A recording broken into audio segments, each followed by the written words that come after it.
ಮತದಾರರ ಪಟ್ಟಿಯ ವಿಶೇಷ ತೀವ್ರ ಪರಿಷ್ಕರಣೆ. ಎಸ್ಐಆರ್ ವಿರೋಧಿಸಿ ಮತ್ತು ಈ ಪ್ರಕ್ರಿಯೆ ದೋಷಪೂರಿತ, ಅವೈಜ್ಞಾನಿಕ ಎಂದು ಆರೋಪಿಸಿದ ನಟ ಪ್ರಕಾಶ್ ರಾಜ್ ಅವರು ಸೆಪ್ಟೆಂಬರ್ 1ರಂದು ಚುನಾವಣಾ ಆಯೋಗ ಚಲೋ ನಡೆಸುವುದಾಗಿ ಘೋಷಿಸಿದ್ದಾರೆ. ಆಗಸ್ಟ್ 25ರಂದು ಸುದ್ದಿಗೋಷ್ಠಿಯನ್ನುದ್ದೇಶಿಸಿ ಮಾತನಾಡಿದ ನಟ ಪ್ರಕಾಶ್ ರಾಜ್, ಲಕ್ಷಾಂತರ ಅರ್ಹ ಮತದಾರರನ್ನ ಕರಡು ಮತದಾರರ ಪಟ್ಟಿಯಿಂದ ಹೊರಗಿಡಲಾಗಿದೆ ಎಂದು ಆರೋಪಿಸಿದರು. ಅಲ್ಲದೆ ಎಸ್ಐಆರ್ ಪ್ರಕ್ರಿಯೆಯನ್ನ ನಿಲ್ಲಿಸಬೇಕು ಎಂದು ಒತ್ತಾಯಿಸಿದರು. ನನ್ನ ಓಟನ್ನು ಏನಾಯಿತು, ನನಗೆ ಪರ್ಮನೆಂಟ್ಲಿ ಶಿಫ್ಟೆಡ್ ಅಂತ ಹಾಕಿದ್ರು. ಇಮಿಡಿಯೇಟ್ ಆಗಿ ನಾನು ಕಾಂಟ್ಯಾಕ್ಟ್ ಮಾಡಿದೆ. ಅದಕ್ಕೆ ಪರ್ಮನೆಂಟ್ಲಿ ಶಿಫ್ಟೆಡ್ ಅಂತ ಮಾಡಿದೆ. ನಾನು ಮೀಡಿಯಾ ಮುಂದೆ ಬಂದೆ. ಮಾರನೇ ದಿನ ಇಮಿಡಿಯೇಟ್ ಆಗಿ ಅವರು they called me, election commission called. ಇನ್ನು ಎಕ್ಸ್ಟೆಂಡೆಡ್ ಡೇಟ್ ಮಾಡಿದ್ದೀವಿ, ನಾವಿದನ್ನು ಸರಿ ಮಾಡ್ತೀವಿ ಅಂತ ಒಂದು ಟ್ವೀಟ್ ಮಾಡಿ. ಅಂದರೆ ಹಂಗೆಲ್ಲ ಮಾಡೋಕ್ಕಾಗಲ್ಲ, ನೀವು ಸರಿ ಮಾಡಿ. ಅದೇ ಸರ್, ಎಲೆಕ್ಷನ್ ಫಾರ್ಮ್ ನಂಬರ್ 6 ನಾನು ಫಿಲ್ಅಪ್ ಮಾಡಲ್ರಿ. I have shifted. ಇವಾಗ ನೀವೇ ನನ್ನ ಕಾಂಟ್ಯಾಕ್ಟ್ ಅಲ್ಲಿ ಬಂದಿದ್ದೀರಿ, you have come, so give me form number 8 ಅಥವಾ ಎನ್ಯುಮರೇಷನ್ ಫಾರ್ಮ್ ಕೊಡಿ, ಎಲ್ಲ ನಾನು ಹಾಕ್ತೀನಿ. No, we can't give this, we are god, then I will not. ನೀವು ಬಂದೇ ಇಲ್ಲ ನನ್ನ ಮನೆಗೆ ಅಂದ್ರೆ look at how tragic it is. ಬೆಳಿಗ್ಗೆ ಅವ್ರ ವೆಬ್ಸೈಟ್ ನಲ್ಲಿ ಡಾಕ್ಯುಮೆಂಟ್ಸ್ ಇದೆ, ಪರ್ಮನೆಂಟ್ಲಿ ಶಿಫ್ಟೆಡ್. ಸಾಯಂಕಾಲ when doing a press meet, it is shifted. ಅವತ್ತು ರಾತ್ರಿ 8:30ಗೆ they will send the PLO. ಆ PLO ಮಿಸ್ಟರ್ ಚೆನ್ನಪ್ಪನಿಗೆ 17ನೇ ತಾರೀಕಿನಿಂದ ನಮ್ಮವ್ರು ಫೋನ್ ಮಾಡ್ತಾರೋ ಕಾಲ್ ರೆಕಾರ್ಡ್ಸ್ ನಮ್ಮ ಹತ್ರ ಇದೆ. ಆ PLO ಅವತ್ತು ರಾತ್ರಿ ಹೋಗಿ, ಅಂದ್ರೆ ನಾನು ಹೇಳಿ ಎಲೆಕ್ಷನ್ ಕಮಿಷನ್ ನನ್ನ ಭೇಟಿ ಮಾತಾಡಿದ ಮೇಲೆ he will go with the camera to prove ಮಾಜರ್ ಮಾಡಿದೀನಿ, ಪಕ್ಕದಲ್ಲಿ ಇಲ್ಲ ಅಂತ. ಅಂದ್ರೆ ನಿಮ್ಮ ಹುಡುಕು ಅಲ್ಲೇ ಅರ್ಥ ಆಗ್ತದೆ. ಆಮೇಲೆ ಅವ್ರೇನ್ ಹೇಳ್ತಾರೆ, ನೀವು ಬನ್ನಿ ನಿಮ್ದು ಮಾಡ್ಬಿಡ್ತೀವಿ ಅಂತ. ಇದು ನನ್ನ ಒಬ್ಬನ ಪ್ರಶ್ನೆ ಅಲ್ಲ, ಸಮಸ್ಯೆ ಅಲ್ಲ ಇದು. As a citizen of this country, see I may be an actor, but I don't want that influence. I am an actor because of my work. But ಪ್ರಜೆ ಆಲ್ ಆರ್ ಈಕ್ವಲ್, ಎಲ್ಲರೂ ಈಕ್ವಲ್. ಸೊ ನನಗೆ ಮಾಡಿದ ಎಲ್ರಿಗೂ ಮಾಡಿ, ಸಾಧ್ಯ ಇದೆ ಅಲ್ಲ ನಿಮ್ಮ ಹತ್ರ. So no shortcuts. So that is how I have stood. So ಈಗ as it is form number 6 ಅಂತ ಹಾಕ್ತಾರೆ ಇವಾಗ ನನಗೆ. So look at the irony. ನಾನು ಯಾರು ಗೊತ್ತು, ನಾನು ಫೋನ್ ಸಂಪರ್ಕದಲ್ಲಿದ್ದೀನಿ, PLO ಸಂಪರ್ಕದಲ್ಲಿದ್ದೀನಿ, ಎನ್ಯುಮರೇಷನ್ ಫಾರ್ಮ್ ಕೇಳ್ತಾ ಇದ್ದೀನಿ. ನೀವು ಬಂದಾಗ ನಾನು ಶಿಫ್ಟೆಡ್ ಆಗಿದ್ದೀನಿ, ಶಿಫ್ಟೆಡ್ಗೆ ಫಾರ್ಮ್ ನಂಬರ್ 8 ಕೇಳ್ತಾ ಇದ್ದೀನಿ. No, because if you give it to me, you have to give it to everybody. But I will not take it with my influence. ನಾನು ಜನಪರವಾಗಿ ನಿಲ್ತಾನೆ, ಜನರ ಜೊತೆ ನಿಲ್ತಾನೆ. We will see all the deleted voters. We will talk to you.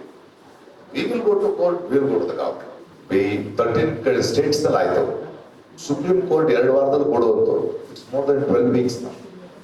ಬಯಲಾಡಿಸಿ ಕರ್ನಾಟಕದಲ್ಲಿ start ಮಾಡಿದ್ರೆ 4 ಲಕ್ಷ ಬಾಂಗ್ಲಾದೇಶಿ ಅಂತ ಶುರು ಮಾಡಿದ್ರು. ಹಬ್ಬದ ಕಥೆಗಳು. Where is it? So you are creating unrest here. See, very simple. Your process is wrong. I represent the absent and deleted voters. You have no right to take my citizenship away.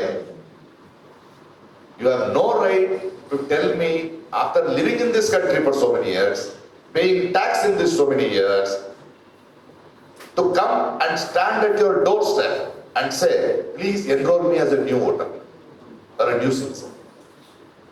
ಇದು ಅವಮಾನ ಇದು. What you get? 1.5 ಕೋಟಿ 2 ಕೋಟಿ ಜನ ನಿಂತ್ಕೊಳ್ತಾರೆ. ಇವಾಗ next ಎಷ್ಟು ವರ್ಷ ಆಗುತ್ತೆ ಅದು ಕರ್ನಾಟಕದಲ್ಲಿ? ಎಷ್ಟು ಜನ ಕೋರ್ಟ್ ಮೆಟ್ಟಾಗ್ತಾರೆ? ಎಷ್ಟು ಜನ ಆಸಕ್ತಿ ಕಳ್ಕೊಳ್ತಾರೆ? 2 years is there for elections. This is the most important process. A citizenship, a voting right, a basic voting right of a citizen of this country, and outside. You put him through this problem. You want to do it in 1 month, 45 days. 45 days because the civil society stood strong there. They pushed 15 days. Otherwise, imagine the nonsense if it was only 30 days. ಬೇರೆ ಯಾವ state ನಲ್ಲೂ ಹೇಳ್ದಿರೋ ಹಾಗೆ ಕರ್ನಾಟಕದ ಬಹಳ ದೊಡ್ಡ ಶ್ರೀಮಂತಿಕೆ ಏನಂದ್ರೆ civil society. They stand up. And I am asking you, ಇಂಥ ಸಿವಿಲ್ ಸೊಸೈಟಿನ ಟ್ರಾಮಟೈಸ್ ಮಾಡೋದ್ರಲ್ಲಿ ಏನು ತಿಳಿಸ್ತಿದೆ ನಿಮಗೆ? Civil society went, all these people, every person, not paid. Just for the love of the country they went help desk. So ಹೆಂಗಾರು ಮಾಡಿ ಮಾಡ್ತಾ ಇದೆ, ರಾಕ್ಷಸ ಬರ್ತಾ ಇದ್ದಾನೆ. Look at the trauma we are facing today. You could have said okay, but ಹೆಂಗಿರೋದು ಸುಂದರ್? ಅವ್ರಿಗೆ ಬಾಯಿಲ್ಲ, ಪಾಪ ಮಾತಾಡಕ್ಕಾಗಲ್ಲ, ಅವ್ರಿಗೆ ಎಲ್ಲಿ ಹೋಗ್ತಾರೆ? Why are you torturing the citizens of this country? Who are you to become a supreme judge and decide? 11 documents ತಗೊಂಬಂದೆ, ಇಲ್ಲ ಹೋಗು ಬಾ ನಿಂತ್ಕೋ. 2 ಕೋಟಿ ಜನ, ಅದ್ರಲ್ಲಿ ಬಾಂಗ್ಲಾದೇಶ್ ವೋಟರ್ಸ್ ಎಷ್ಟು ಅಂತ ಕೇಳಿ, ಬಂದಿಲ್ಲ ಇನ್ನು. ಯಾಕೆ ಕೊಡಕ್ಕೆ ಹೇಳಿ ನಂಬರ್? ಬೇರೆ ರಾಜ್ಯಗಳಲ್ಲಿ ಮಾಡಿದ್ರಲ್ಲ. ಸುಪ್ರೀಂ ಕೋರ್ಟ್ ಹೇಳಿದೆ 27 that you will not answer the Supreme Court also. Supreme Court clearly said I want it in 2 weeks. It's been 12 weeks now. Nobody to question. No. ಈ ಕಂಟ್ರಿ, ಈ ದೇಶ ಆಂದೋಲನಗಳಿಂದಲೇ ಗೆದ್ದಿರೋದು, ಉಳಿದಿರೋದು. ಸರ್ವಾಧಿಕಾರ ಬರಕ್ಕೆ ಬಿಡಲ್ಲ ನಾವು.